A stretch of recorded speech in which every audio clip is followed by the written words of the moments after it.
मधुर मनोहर अतीव सुंदर ये सर्व विद्या की राजधानी। मौजूद हूँ मैं बनारस हिंदू विश्वविद्यालय के प्रांगण में, यहाँ की मातृ संकाय कला संकाय में।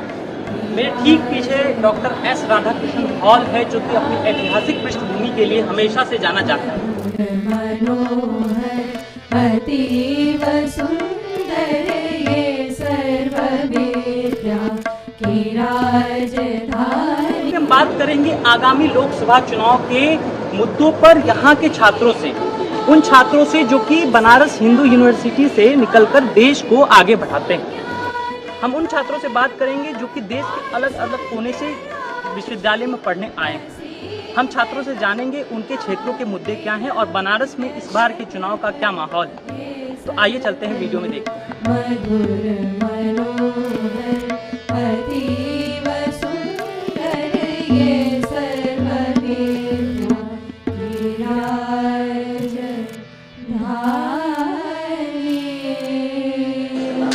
अभी हम मौजूद हैं बनारस हिंदू विश्वविद्यालय के मातृ संकाय कला संकाय में। यहाँ पे हम छात्रों से जानेंगे आगामी लोकसभा चुनाव के क्या क्या मुद्दे इन छात्रों से उठ रहे हैं। ये छात्र पूरे देश को यहाँ पर प्रतिनिधित्व कर रहे हैं, पूरे देश का प्रतिनिधित्व कर रहे हैं। इन छात्रों के मुद्दे पूरे देश को आगे 5 सालों का दशा और दिशा तय कराने में मदद करेंगे। तो हमारे साथ जुड़े हैं, आपका नाम क्या है? कहाँ से आए हैं आप?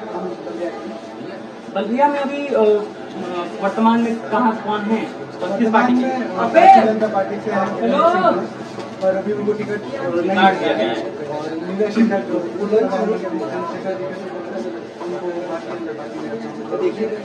और क्या बोलते हैं, जीतने की संभावना क्या है वहाँ पे जीतने की संभावना है, जो कि भारतीय जनता पार्टी ने वहाँ पे कार्य किया है। रेलवेज हो, रोडवेज हो, सड़क निर्माण का कार्य हो, पूर्वांचल एक्सप्रेस से बढ़िया वो जोड़ना हो, या फिर नई दिल्ली और मुंबई के लिए नई मीटर ले देनी हो, ये सारा काम वहाँ के पूर्व सांसद अभी तो मौजूदा सांसद ने किया है। और देखते हुए नरेंद्र मोदी जी का काम और उनके भारत को जिस प्रकार से वो आगे लेके जाए, वहाँ की जनता नरेंद्र मोदी जी के साथ कदम से कदम मिला करती है। बनारस में कितने दिन से हैं? बनारस में 8 साल 8 साल से। मतलब नरेंद्र मोदी के दोनों कार्यकालों में आपने बनारस में रहा। हाँ, मैंने दोनों इस बार कौन जीत रहा है बनारस में? कोई शक शुबा नहीं होना चाहिए कि कौन जीतने वाला है। नरेंद्र मोदी आसानी से बनारस जीत पा रहे हैं। नरेंद्र मोदी बहुत आसानी से बनारस जीतने वाला है। क्या क्या समस्याएं हैं जो बनारस के लोगों को दिक्कत दे रही है 10 सालों के बाद? 10 सालों के बाद भी बनारस में जाम की समस्या बहुत ज़्यादा है, और करेंटली नई समस्याओं में ओवर क्राउडिंग हो गई है। बहुत सारे लोग आ रहे हैं, मैनेजमेंट नहीं है सही प्रकार से, लोगों का मैनेजमेंट नहीं हो रहा है मंदिरों में, और जाम बहुत ज़्यादा लग रहा है। इधर कुछ दिनों से बिजली कटौती भी बहुत ज़्यादा हो रही है, जिसकी वजह से लोग थोड़े परेशान हैं। पर जो कार्य नरेंद्र मोदी ने बनारस के लिए किया है, और जो मैंने अपने आंखों से देखा है, जिस तरह से बनारस को परिवर्तित होते देखा है, वो उसके आधार पर मैं ये कह सकता हूँ कि बनारस की जनता बहुत भारी आशीर्वाद देने जा रही है, और बहुत बड़े अंतर से उनको इस चुनाव बहुत बड़ी जीत होने वाली है। आपका नाम क्या है? विकी कुमार यादव। कहाँ से हैं आप? बिहार। अभी बोधगया में कौन कौन चुनावी उम्मीदवार थे? एक आरजेडी से सरोजीत पासवान है, और बीजेपी गठबंधन यानी एनडीए से जीतन राम मांझी। जीतन राम मांझी हाल ही में बोधगया गए थे, वहाँ पे उनका इतना विरोध प्रदर्शन हुआ कि वो वापस उनको लौटना पड़ा, क्योंकि लोग ये कह रहे थे कि बोधगया में आप बस चुनाव के वक्त आते हैं, उसके बाद आप दिखते तक नहीं है। न केवल जीतन राम मांझी बल्कि बिहार के जितने भी जो भी सांसद हैं, वो पिछले 10 वर्षों से मोदी जी के नाम पे वोट तो पा रहे हैं, कोई कार्य नहीं कर पा रहे हैं। तो जनता में एक आक्रोश है, मोदी जी से ज्यादा जनता में सांसदों के प्रति बहुत ज्यादा आक्रोश है, क्योंकि पिछले 10 सालों में कोई कार्य किए ही नहीं। जनता में एनडीए को लेकर आक्रोश है, जनता में नेताओं को लेकर आक्रोश है, जनता में स्थानीय नेताओं को लेकर आक्रोश है। आरजेडी ने हाल ही में गठबंधन तोड़कर अलग हो गई, ऐसा कहीं जदयू जो है वो एनडीए में चले गए। तो आरजेडी को क्या इस चुनाव में लाभ मिलते दिख रहा है? नीतीश कुमार की छवि बहुत ज्यादा खराब हुई है, और तेजस्वी जी युवा नेता हैं, तो उन्होंने जमीन पर बहुत कार्य किए हैं, तो उन्हें कुछ न कुछ तो लाभ दिख रहे हैं। अच्छा, बनारस में कब से? बनारस में पिछले 5 सालों से। कोई समस्या बनारस की? बनारस की बहुत सारी समस्याएं हैं, जैसे कि बारिशों में, बारिश के मौसम में नालियां भर जाती है, जाम की समस्या है। बनारस में एक छोटा सा हॉस्पिटल है जो BHU में, सर सुंदरलाल हॉस्पिटल, इसकी वजह से यहाँ के आसपास क्षेत्रों में ओवर क्राउडिंग की एक समस्या है।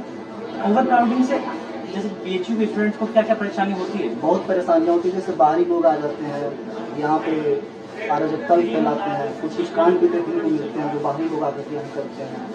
हाल ही में बीएचयू में जो कांड हुआ तो वो तो बीएचयू के छात्र आरोप तो बीएचयू के छात्रों से ही लगा। हाँ, बीएचयू के छात्रों पर उनकी वजह से यहाँ जो प्रशासन है वो ढिला ही देते हैं, क्योंकि उन्हें यहाँ हॉस्पिटल जो है वो कैंपस में है, उनकी वजह से प्रशासन को सभी के लिए सहूलियत देना होता है। आप हमसे बातचीत करने के लिए हैं, आपका नाम क्या है? कहाँ से हैं सर? महाराष्ट्र में कहाँ से? कौन है वहाँ से?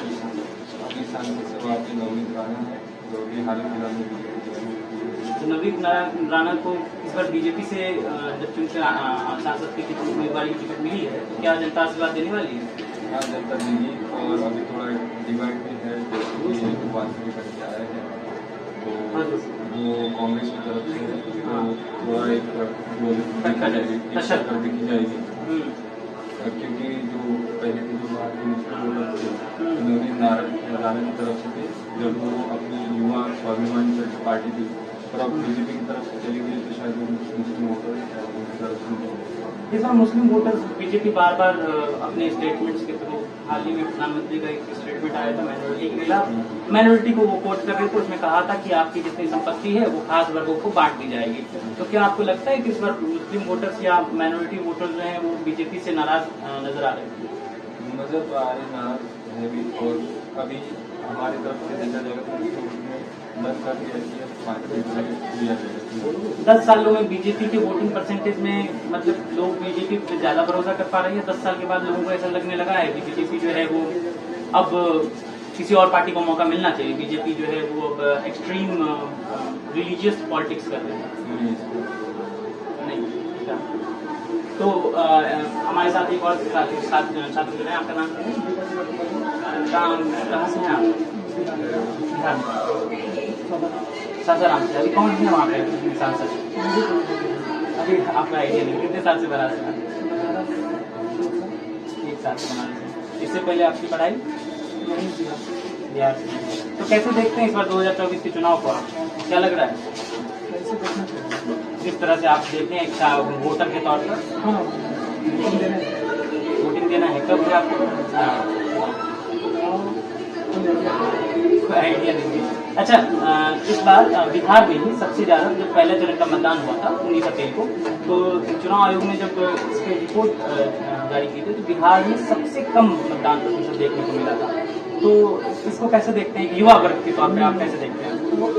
सबसे पहले जो कि मिलने का रीजन मुझे लगता है कि लोग ना सभी पार्टी उनका मत ये है कि कोई भी पार्टी आ जाए तो वो एक ही प्रकार की एजेंडा फॉलो करेगी, आपस में लड़वाएगी, अपने देश को करेगी, हमको यूटिलाइज करेगी। तो वो कोई नजर उम्मीद नजर नहीं किसी भी पार्टी से। जनता को किसी भी पार्टी से उम्मीद नजर नहीं आ रही है, इस वजह से वोटिंग परसेंटेज कम हो रहा है। ऐसा है क्या गाँव तक इस बार चुनाव नहीं पहुँचा है? मैं गाँव में इस बार तो रहा हूँ, बातचीत तो होती है नहीं बातचीत के बारे में। अच्छा, क्या इस बार चुनाव जो है वो सोशल मीडिया पे ज्यादा केंद्रित है? हाँ, मुझे लग रहा है मतलब रैली और जनसभाओं से ज्यादा सोशल मीडिया पर इस बार लग रहा है आपको? तो अभी हमारे साथ एक और छात्र जुड़े हैं, आपका नाम क्या है? प्रकाश कुमार, कला कला से कई रुपये के छात्र हैं। कौन से डिपार्टमेंट से हैं? कहाँ से हैं? पटना से हैं। पटना में कौन से? पटना सिटी से। कौन है साहब? फिर से बन रहे हैं? क्या काम किए हैं?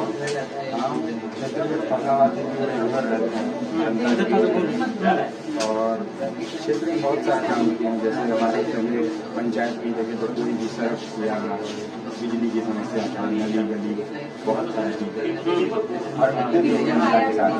पाटलिपुत्र जंक्शन जो है उनके क्षेत्र में आता है। हाँ, उनमें ट्रेनों की आवाजाही में वृद्धि हुई है। गाँव से नियरेस्ट स्टेशन जो बीटा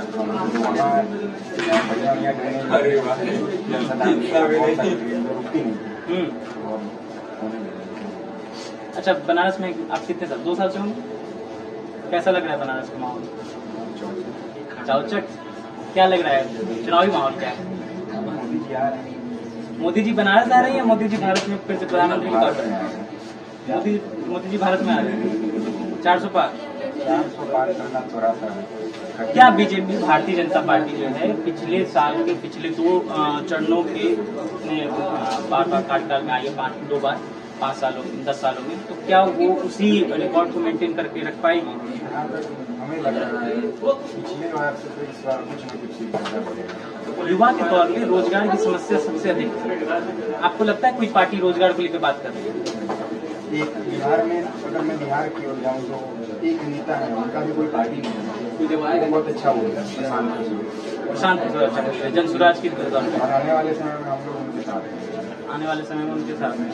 और युवाओं की मतलब आपको क्या क्या लगता है कि किन बातों पे सरकार को बात करनी चाहिए जिससे युवाओं को इसमें किया जाए? बीजेपी कभी खुल के रोजगार की बात नहीं करती है, ये बोलना चाहिए। वो तो कहते हैं कि प्राइवेट सेक्टर की नौकरी या ऐसे कई सारी नौकरी जिनको कि दे सकते हैं वो भी रोजगार के अंतर्गत ही आते हैं। तो प्राइवेट सेक्टर से तो नौकरियाँ मिल रही है, अच्छी बात है। अगर प्राइवेटाइजेशन हो जाएगा तो फिर सरकारी नौकरी नहीं मिलेगी बहुत ज़्यादा। सरकारी नौकरी सिर्फ करना है, प्राइवेट नौकरी भी कम कर सकते हैं। ठीक बात है। अगर आप अभी कला संकाय में तीसरे वर्ष के बाद कौन सी नौकरी करना पसंद करेंगे? मैं बिजनेस करना चाहता हूँ या पॉलिटिक्स में नहीं जाना चाहता हूँ। तो पॉलिटिक्स में जाने के लिए कम से कम 25 वर्ष चाहिए, उससे पहले तो PhD हो जाएगा। PhD के बाद कोई अभी तो मैं साइंस से जुड़ा हुआ हूँ, PhD के बाद प्रोफेसर भी तो बन सकते हैं, लेकिन जरूरी थोड़ा है कि कोई सरकारी कॉलेज में ही बनना है। ये मानसिकता जब तक निकलेगी तो कैसे बेरोजगारी खत्म हो सकती है? लेकिन आपकी बात जो है वो कई सारे अर्थशास्त्री भी सही मानते हैं कि हाँ ये बात सही है कि सरकार जो है वो रोजगार का सृजन एक सीमा तक ही कर सकती है, लेकिन ये बात भी सही है कि सरकार के कई सारे मंत्रालय में पद खाली हैं, सरकार रिक्तियाँ नहीं भर रही हैं। उस पर आपका क्या है? बिल्कुल भरना चाहिए इसमें, बिल्कुल भरना चाहिए। आइए और कुछ छात्रों से बात। आपका नाम क्या है? आश्रय जी, आप बनारस से पढ़ रही हैं? जी मेरा ये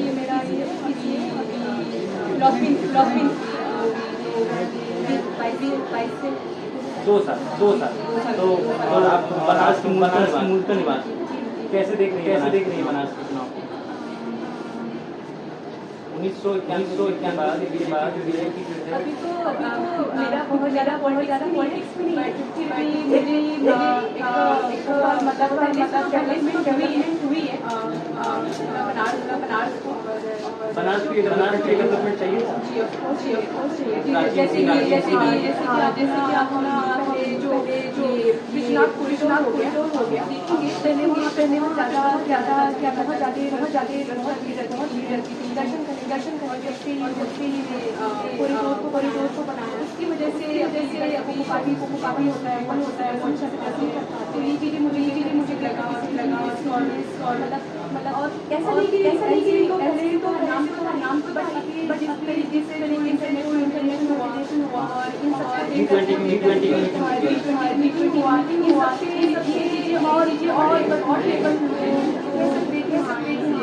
या नरेंद्र बनारसी के बनारस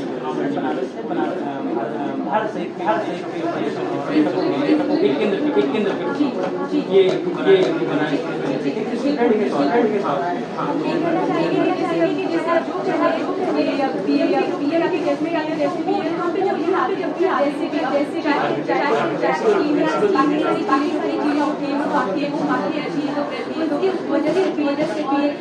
पीएम का विजिट करना बड़ी बात वजह से कि जब बड़े लेवल पे नाम हुआ ये चीजें राष्ट्रीय को लगता है।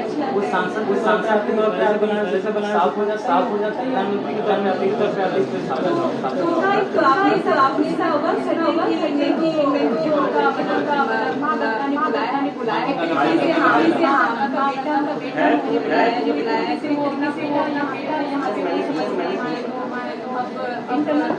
पता नहीं सकती कोई क्या बनारस के लोग बिजली बनारस के 5 कई क्षेत्रों में देखी जा रही है, जबकि प्रधान है वो बनारस सांसद इसको कैसे देखते हैं?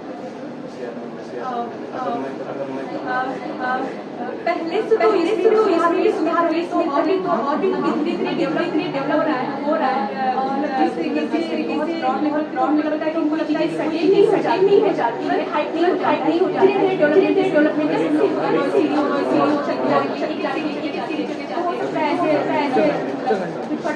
टाइम लगेगा, ऐसा मेरा पर्सपेक्टिव है। Thank you so much. हमारे साथ बातचीत करने के लिए आपका नाम है? आपका नाम? मेरा नाम मैं उसी लोकसभा क्षेत्र और हमारा गाँव उसी में हाल ही में चुनाव कौन जीते और चुनाव के लिए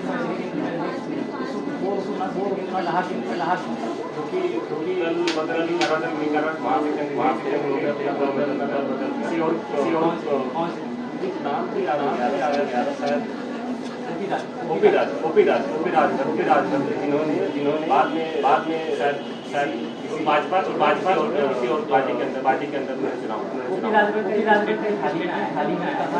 अगर आप ब्लॉक में पीला गमछा लेकर जरूर जाए, देखिए सारा काम हो जाएगा। उनके सब में सही क्या होता है क्या कौन जीत रहा है इस बार? अभी ये सब कहना मुश्किल है। चुनाव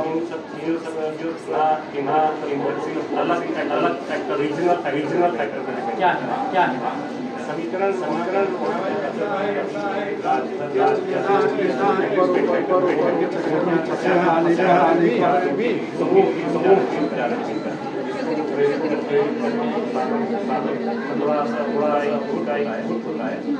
जिसके तरह से गुटबाजी करेंगे एक तरह से वोट डालते आगे काटे अलग पार्टिसिपेट अभी है तो उनके लिए थोड़ा सा फेवर तो है, पर ये हो सकता है कि आखिरी चरण में जाकर बदल जाए, क्योंकि उसका पूर्वांचल का हमेशा ही चुनाव आखिरी चरण में होता रहा है।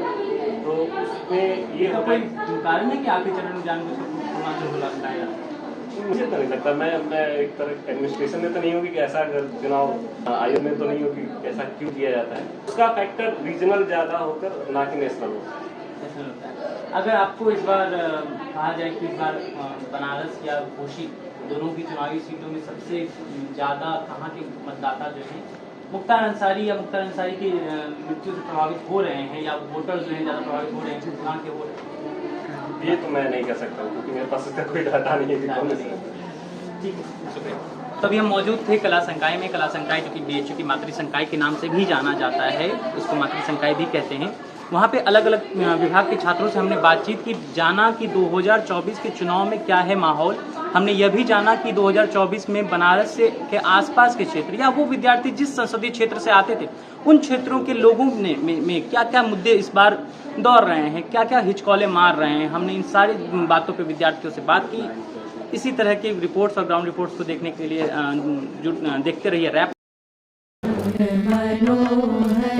अतीव सुंदर ये सर्वविद्या की राजधानी मनोहर, अतीव सुंदर ये